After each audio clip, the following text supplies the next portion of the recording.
everyone. I'm Kat Timpf, along with Eric Bowling and Ebony K. Williams. We are the Fox News Specialists.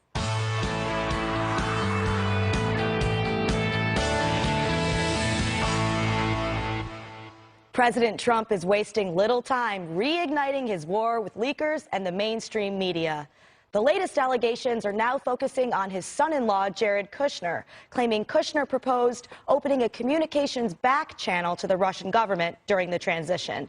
President Trump is swinging back, tweeting, quote, "It is my opinion that many of the leaks coming out of the White House are fabricated lies made up by the, quote, fake news media." And officials like Homeland Security Secretary John Kelly are even defending the alleged plan. I think any channel of communication, back or otherwise, with a country like Russia is a good thing. I mean, multiple ways to communicate back and forth is a good thing with any country, I think, and particularly a country that's like Russia. It doesn't bother me. More leaks. We got more leaks. I know the back channel issue, of course, was the way in which he set it up.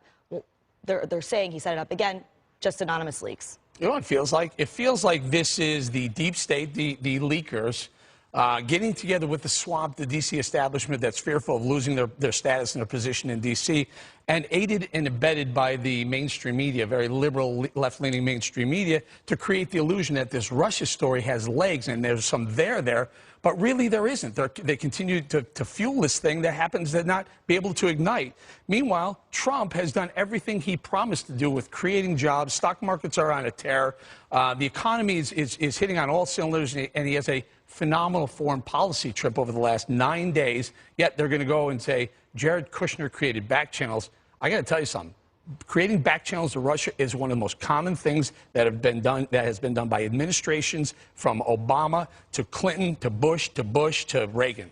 I don't think it was the back channels themselves. That it was the accusation that he wanted to use only Russian communications equipment to do so. But again, Ebony, still anonymous. Media is acting as if it's not in many cases. Yeah, and I think this is where American fatigue starts to kick in. I think those of us who are legitimately interested in any possible wrongdoing, this sounds like pure noise. This sounds like a distraction. It's not helpful at all. If it's not coming from the FBI or the DOJ, I'm really not interested. I feel the same way.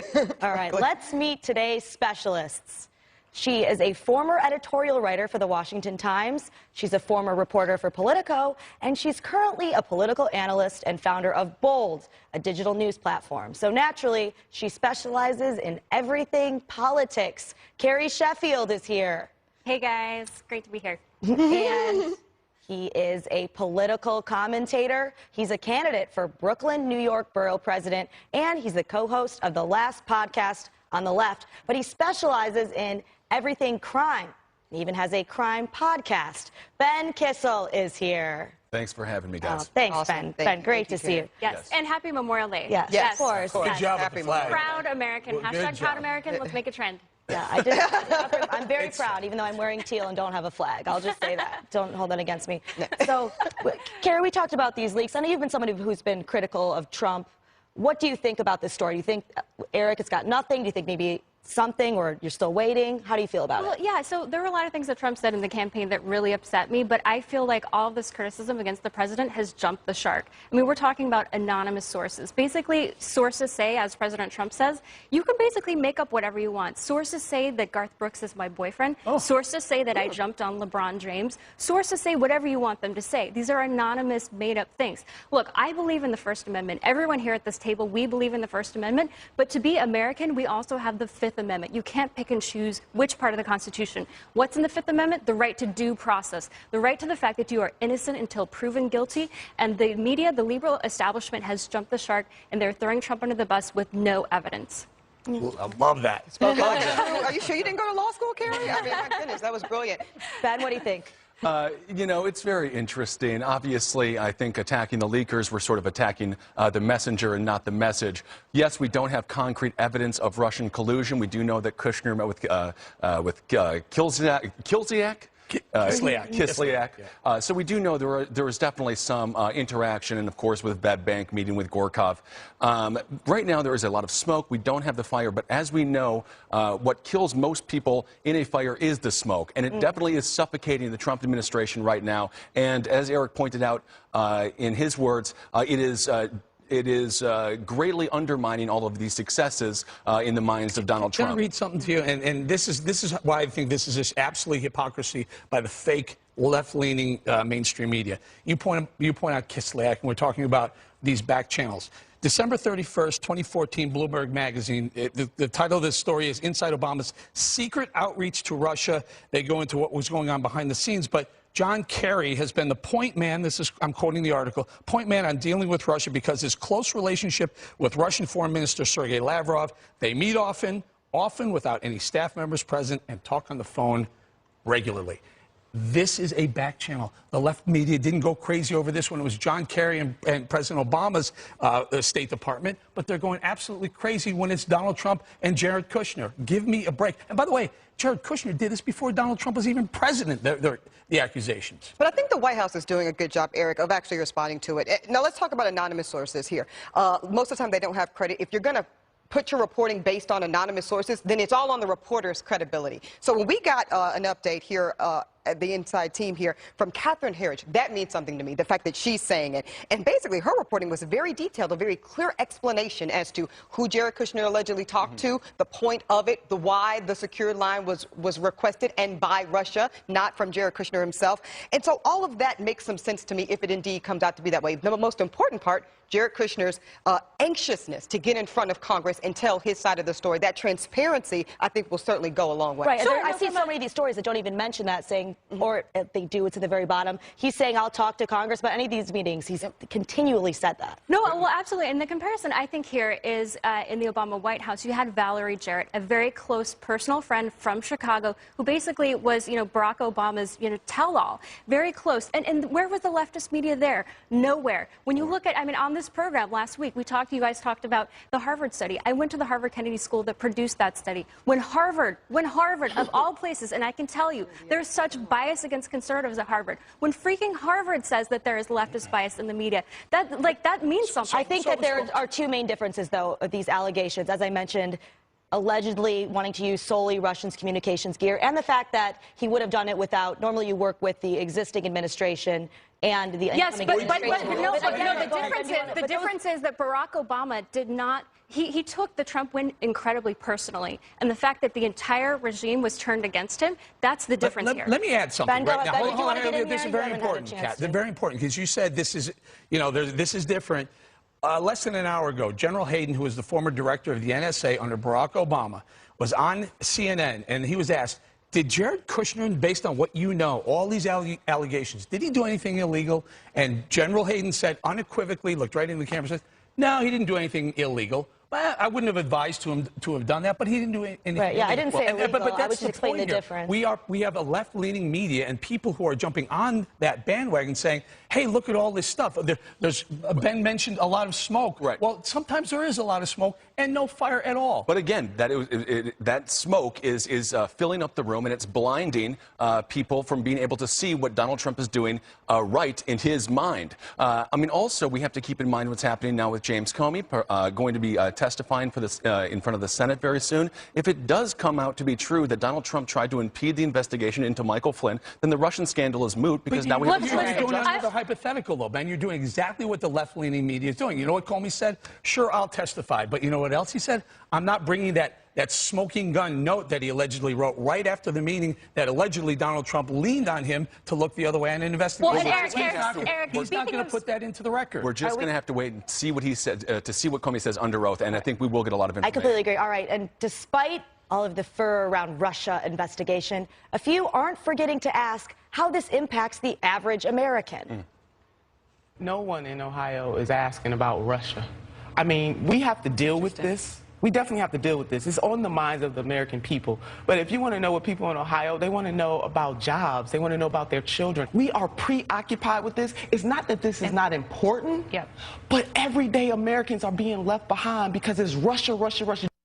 What do you think that there's any truth to that? I think that that is absolutely dead on. People do not care about this stuff, and the Democratic Party does have to be careful to not overreach and do a proverbial witch hunt. They need to start focusing on jobs. They need to get their populism message back, and if they don't do that, we're going to see a similar result in 2020. And did y'all see the letter beside that elected official's name? She was a Democrat. This is Yes. an Ohio state legislator. She's a woman of the Democratic Party. And she's saying for her constituents, not that Russia's not important in the big scheme of things, but they care about jobs, what's going on with everyday Americans. Ebony, And that's gotta be the message. Americans care about jobs and the Absolutely. economy. There's a small group, 100%. the mainstream media, who thinks they care about Russia, but it's been proven time and time again they don't really care about that. They care about how can Putting they take food their on their family out. table. Right. No, well, and to Exactly. your point on smoke, so it's illegal to yell fire in a crowded room. It's illegal because it's dangerous. And if you have fire, then absolutely yell fire, but there's no fire here. It hasn't been proven. Again, I go back to the Fifth Amendment. Innocent until proven guilty,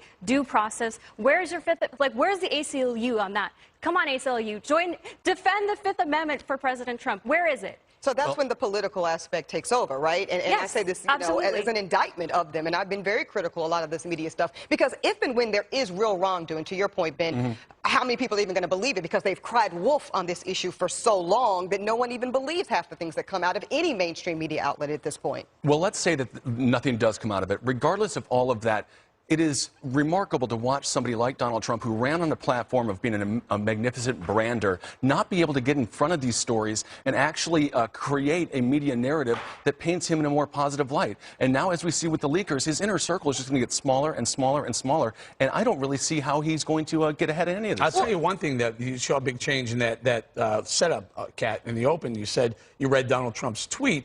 For the first time, I think this is the first time I've ever seen him start a tweet with, "It's my opinion." Yeah. And then he followed up with that the leaks are fabricated by the mainstream media. See what happens when you get a it's lawyer? more Yeah, definitive. exactly. He's amazing. God, worth Brilliant. like $900 an hour. I'm sure that person's charged. Well, the media's not doing themselves any favors either, coming out on MSNBC and saying, oh, well, maybe he's going to send the nuclear codes. Maybe Kushner want to give the nuclear codes. Come on.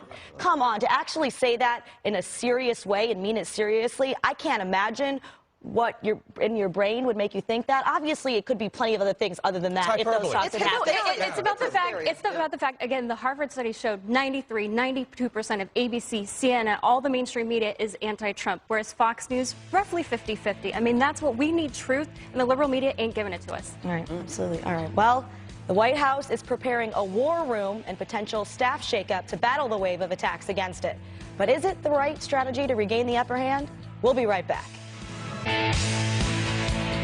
President Trump reportedly planning a major shakeup in strategy, taking aim at aggressively combating attacks against his administration. The White House is looking to create a, quote, war room to rapidly respond to any new allegations around the Russia investigation. It may also include a staffing overhaul in the White House communications office. Additionally, there may be more rallies around the country so President Trump can speak directly to his supporters.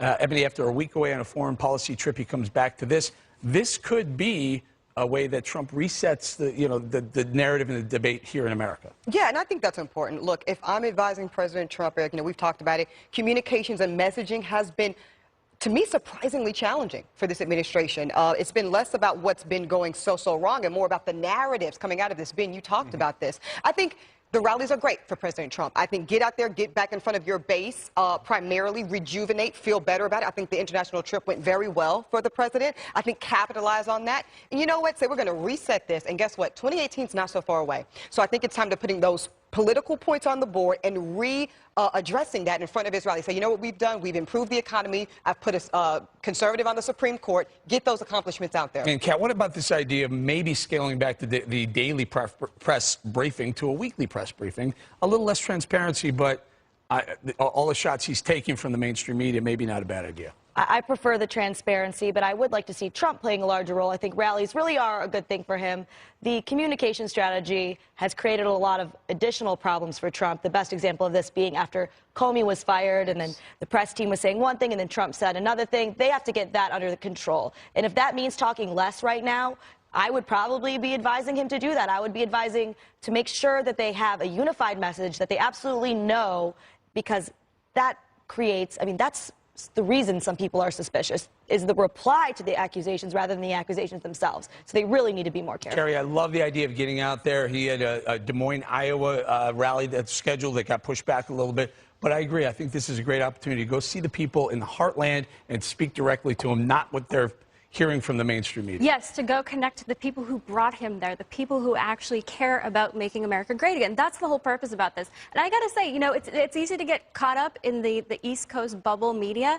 That's what's been happening here. And we got to get back to the kitchen table, you know, effects here. Like you said, Ebony, the fact that the president nominated and put on a conservative on the Supreme Court, the fact that he has approved drilling, the fact that he is, you know, turning the economy on from a regulatory position, the fact that he's going to dismantle Dodd-Frank, which is a destructive force on our economic driving, and so many other things that he should and can be talking about, but he's not because he's getting distracted by the liberal media. And Ben, what happens in these press briefings is, yeah, he has all these accomplishments that Kerry just outlined and many more.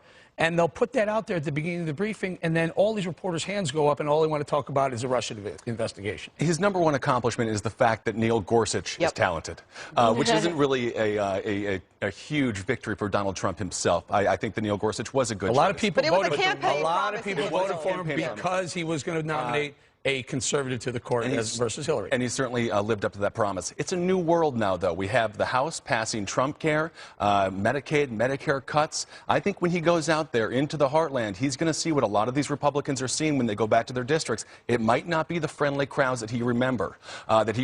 And because now his policies are coming to fruition, and a lot of middle Americans aren't feeling as if he is supporting them. A lot of middle Americans now are feeling better about the economy. Some are. All the markets are taking off. The stock market, the labor market, the housing market, they're all, some at 16-year highs right now. The stock market's at all-time highs. I think middle America, you're from Wisconsin. I am from Wisconsin. What do you think Wisconsin feels about Donald Trump's economic success? I think the economic success, as you mentioned, okay, that's obviously a good thing. But going back to health care, pre-existing conditions, things like that, that really matters to people. And the fact that they kept basically it's a 30% tax on young people if they don't get health care. That's exactly what Barack Obama did for the most part. So there is a lot of anger when it comes to Trump's policy, the biggest one being Trump care. But I respectfully disagree. I mean, I had a lot of skepticism of Trump. I didn't know if he could govern, but the people he surrounded himself with, it's not just Neil Gorsuch. It's about, you know, Ajit Pai over at the Federal Communications Commission. He's repealing net neutrality, which is a job killer. He is sending a budget that is going to put our generation as millennials on the path to success. Because right now, we are drowning in debt, and I am so glad that Donald Trump won. Kara, even if you... that's all sounds good and dandy. Here's the problem, though. Messaging. Here's my point, Eric. If we're going to blame Hillary Clinton for never regaining a narrative and letting the emails dog and totally take out her messaging and her campaign, I think we've got to hold our president to the same standard. Got to get control of that message. I do agree with you, Ebony, and I think that we can take a page here from Ronald Reagan. So 1986, after the Iran-Contra scandal, Ronald Reagan, his approval rating was tanking. And what did he do? He cleaned house, exactly what President Trump said he's going to do. He got a brand new chief of staff. He wiped out the old guard. He got a new guard. They turned the ship around, and he was tremendously successful. Two-thirds popularity. Got a new guard. Trump isn't replacing these people with anyone. All right. But by the way, what the really matters is the economy, jobs, and you know, people's pocketbooks, wages, and he's killing it on there. Why would he change anything right now? If you're winning, get out of your own way. Leave right there. North Korea ratcheting up tensions after successfully testing a new missile, and a third U.S. carrier strike group is now on the way to the region. What will it take to rein in that rogue state? We're coming right back. North Korea defying the world yet again, conducting a successful test of what experts believe is a new type of short-range missile. President Trump condemning the provocation, tweeting today, quote, North Korea has shown great disrespect for their neighbor China by shooting off yet another ballistic missile, but China is trying hard. Defense Secretary James Mattis also delivering a blunt assessment of the crisis. We are working with the international community to deal with this issue. This regime is a threat to the region, to Japan, to South Korea, and in the event of war, they would bring danger to China and to Russia as well. But the bottom line is it would be a catastrophic war if this turns into combat, if we're not able to resolve this situation through diplomatic means.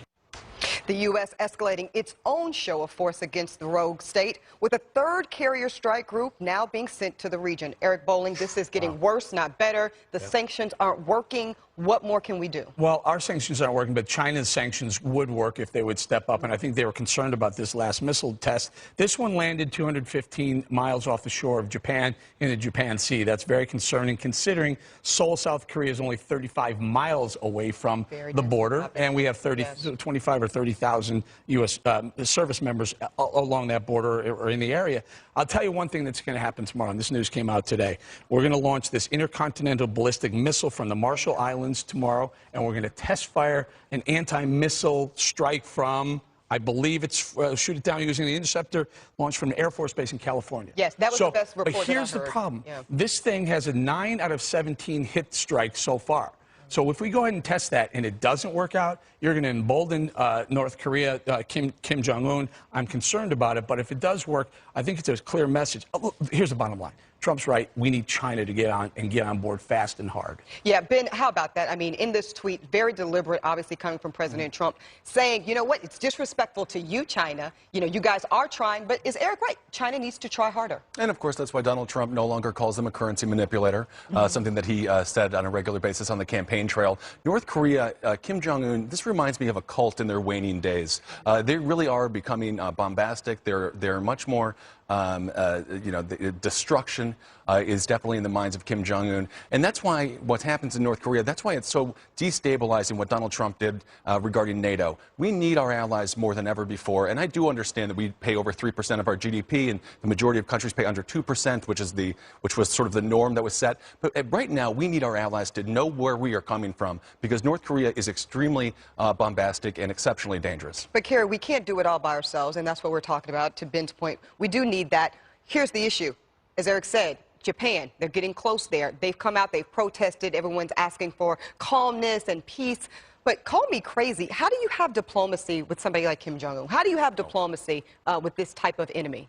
Well, so the new president who just took office in South Korea, he is very liberal, and Moon Jae-in is his name, and he wants to have he wants unification with the North and South. That could be the entry point here, I think, for President Trump. But let's be honest, though, this is cleaning up the mess of Barack Obama. So what was supposed to happen in the 8 years of Barack Obama was this quote-unquote pivot to Asia.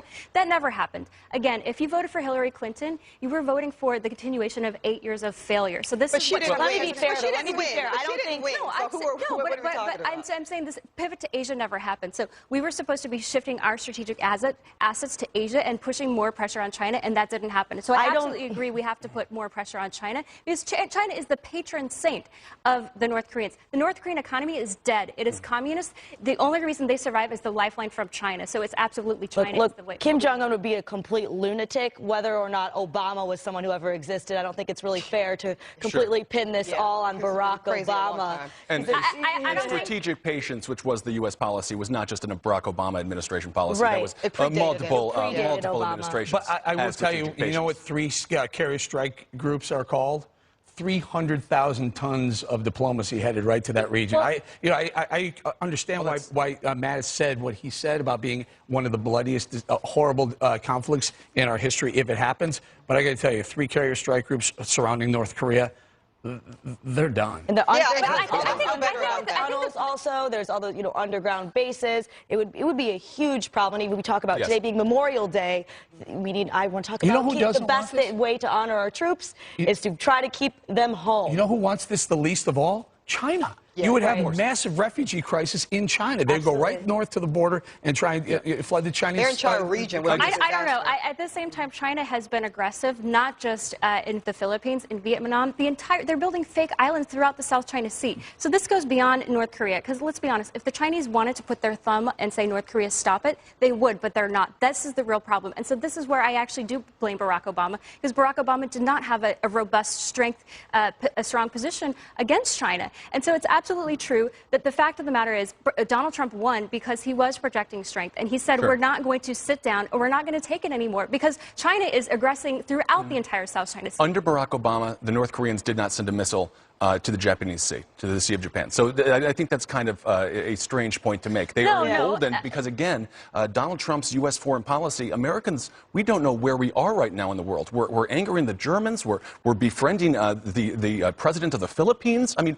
what is going on right now with Obama's foreign policy? And that's what's emboldening Trump's foreign policy. And that's what's emboldening Kim Jong-un to act so erratically. I think he's got an opportunity. He's got a suicide mission. I mean, that's what I'm saying. They're fatalistic. Of course, and part of the reason is because he wasn't always as emboldened. First of all, he wasn't in power at the beginning, and then he wasn't as crazy. He's getting progressively crazier. Yes. You remember, what was that oh, God, I can't remember the war movie. As time went, the leader got crazier and crazier, and this is what's happening with Kim Jong-un. He's literally on a death wish. And that's why the U.S., we need our allies more than ever, because... we don't need, Ben. What do we need our allies for? We need them for their military Japan, bases. We have South Korea, we have 3 carrier strike groups in the area. In order to continue the foothold that we have on the globe, we need to have our allies. We need to have our military installations there. It's massively important. But we do need to have allies. I don't think that anybody, I think that although it may be strained with some of our allies under Trump, you can't go on forever and ever not letting people pay their fair share and calling that out. I don't disagree with that. I think that Trump also made it clear that we are going to be there for our allies in NATO and that we will continue to be there for them. I can't imagine any scenario when we would not be there for them. And if something like North Korea actually reared to a head, that would be a whole complete different story. If we were found ourselves in that situation, I don't think he'd be talking. And I don't think that President Trump is saying we're going to abandon our allies, and I also don't think it's wrong to expect them to pay for their fair share. But up next, it's time to wake up, America. Eric Bolling is ready to sound off about patriotism and honoring Memorial Day. Stay with us.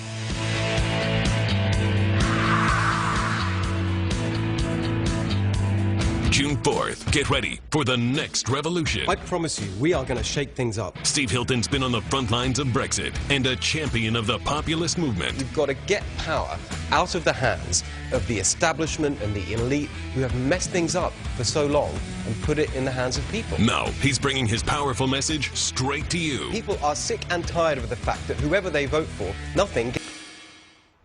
Welcome back to the Fox News Specialists. Our specialists today are Carrie Sheffield and Ben Kissel. But now it's time to wake up, America. You know, I cringe when I hear Happy Memorial Day while Americans celebrate the long weekend, firing up the barbecues, serving the burgers, hot dogs, a lemonade, or a beer. But it's clear to me that culturally, we've lost sight of what today really should mean. It's a day of remembrance. But the growing military-civilian disconnect means our servicemen and women come home to disrespect and almost no support by our society. Think about that for a second. Do we respect these heroes? We should hold our service members at a higher level than our celebrities, our musicians, and our athletes. Katy Perry never looked down the barrel of an M16 at the enemy. Sean Penn never entered an abandoned building teeming with enemy fighters. Kanye West never did advanced reconnaissance for a platoon, yet they make billions doing what they do because of our military. The saying, freedom isn't free, means so much, but do we understand the magnitude of that statement? Just for a moment now. Think to yourself, put yourself in one of those soldiers' bodies. Imagine the guttural fear and anxiety as you're prepared to ambush a terror cell in an abandoned building in some faraway country, a place where the people there likely hate you almost as much as the terrorists inside the building.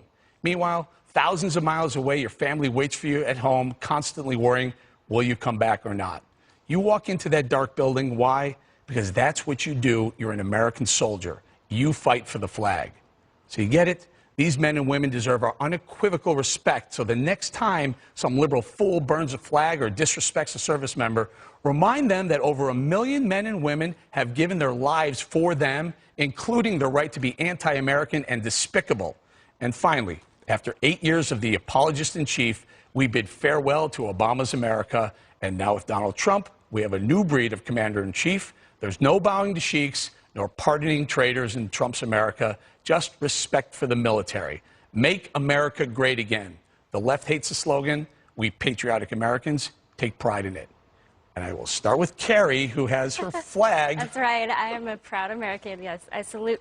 I think it's important also to note that this is Memorial Day, which is different from Veterans Day. Memorial Day is for people who have given the last full measure of their devotion. Veterans Day is for people, all armed services, living or perished. But Memorial Day is really for people who sacrificed while in service, and I don't think that is emphasized enough, exactly what you said.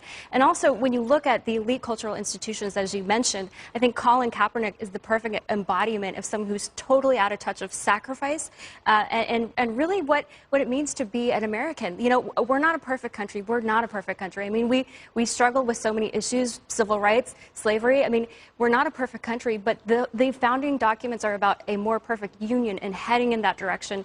And so to deny that by, you know, not supporting our troops, it's just really sad. Who didn't support our troops, Carrie? Well, for example, at Harvard, I went to Harvard. For a long time, you could not recruit from the armed services. This happened in Vietnam. It wasn't just Harvard; it was all the Ivy Leagues. And you look at the studies. When student freshmen come in and they come out, they're more liberal than when they started. And I am convinced, in part, it's because they're not sitting next to their classroom classmates. There are no military servicemen and women sitting next to them. Let me follow that up, Ebony. So we all know, and we'll get to the libertarians in a second here. We know you have a right to burn a flag, but that constantly goes on, and every year there's 4 or 5 incidences where these kids on college campuses decide to burn the flag in support of some sort of anti-war rhetoric. That's disrespectful to the men and women who died in honor of that flag. Okay, so I'm going to take this opinion. I asked Carrie that follow-up question because I thought you were implying that Colin Kaepernick somehow was disrespecting the men and women who have served our country. I think he was. Well, I want to say, okay, guys, I want to say this, that he heard that criticism and he responded. That's how much it concerned him. So he sat down with people who have served our country, particularly a Marine, to explain to him. And that's when he stopped just sitting on the bench and started taking the knee, because he wanted to show that I have an incredible amount of, this is what Colin Kaepernick said. This is not my opinion. He said that I have an incredible amount of respect for the men and women who have served our country. I just, as Carrie pointed out, happen to see some imperfections in our beautiful country, and I want to have those addressed. That's it. Now, I'll say this. But the difference is... Are you saying that taking a knee was respectful That's to the American... That's what the Marine told him. To the men and women who died defending that flag? I've never served, Eric. But all I know is that's what the Marine that Kaepernick sought counsel for on the issue advised him to do. He said that would be deemed to be a more respectful display of his protest. How about least disrespectful? Can I go with that? Well, I think you still have a right to protest. Babies. Though, right? Absolutely. And let's talk about that. The right to protest, I get it, but should we? In this instance. Sure. Look, I don't think it's really fair to say that because someone protests in whatever way they're protesting peacefully, that means that they don't care about the people that died for their freedom. I think that's a pretty serious charge to levy against somebody, Carrie. I really, really have to say that. People just going after and throwing people on Twitter attacking me right now because I'm wearing teal, and that means that I hate my country and I don't care about the troops. When in reality, I didn't have time to do laundry this weekend because I was at West Point Military Academy watching my cousin graduate. So sorry. And seeing so let me stay there. Let me stay there. You have a cousin that graduated. Yes. By the way, thank you for his service. Thank you and your whole family. Now, what do you think when the flag is burned in front of him? Wouldn't that tick you off to no end? That boy or girl? Jeremy, my cousin Jeremy, he's a man. And wouldn't that drive you crazy that he put so much effort into what he did at West Point, that someone could be so disrespectful to burn a flag in front of your cousin? It's a huge sacrifice, and I was very inspired by all of these young people who decided to do that, but they decided to do that so people can have their free speech rights. I wouldn't be upset on his behalf that the person did it. It's always kind of a gross thing to see. I'm not flag burning like, ew, what are you doing? Get over it. But to say that means that they don't care about the people that have fought and died, that is a little bit harsh. I'm sorry, Kat, but Kat, that's not even what I was saying, Kat. Actually, if I can respond to Kat, what she said, what I was talking about, like I said, was elite liberal cultural institutions like Hollywood, like the Ivy Leagues, who fundamentally think of the military as a blue collar. Look down your nose at them. These are people who are. They absolutely do. Ben, don't you remember? Don't you remember? Don't you remember what academia or Hollywood? They're anti-war, and a lot of times being anti-war does not make you anti-troops. As a matter of fact, a lot of troops don't enjoy going to wars for no significant reason, as we saw in 2001. And again, we do have to separate the wars from the people fighting them, and we have to show support to all of our troops fighting, regardless if we agree with the war or not. But you criticize Barack Obama for his interactions overseas. Donald Trump just curtsied to the Saudi king. He didn't curtsy. He leaned over. Hold. Stop right now. Stop. He leaned over to receive a medal, an honor. He leaned over because the Saudi sheik that was giving it to him was too short. I mean, that's not the military fight for Colin Kaepernick. Take a knee. What John Kerry said was, be careful, study, or you might be stuck in Iraq. That embodies the part liberal, French-speaking, Democratic presidential candidates. That's the perfect embodiment of disrespecting our troops. All right, we got to go right now. Sorry. When we come right back, the debut of our new segment, Do You Even Know? We're quizzing Americans about the Memorial Day holiday right after this.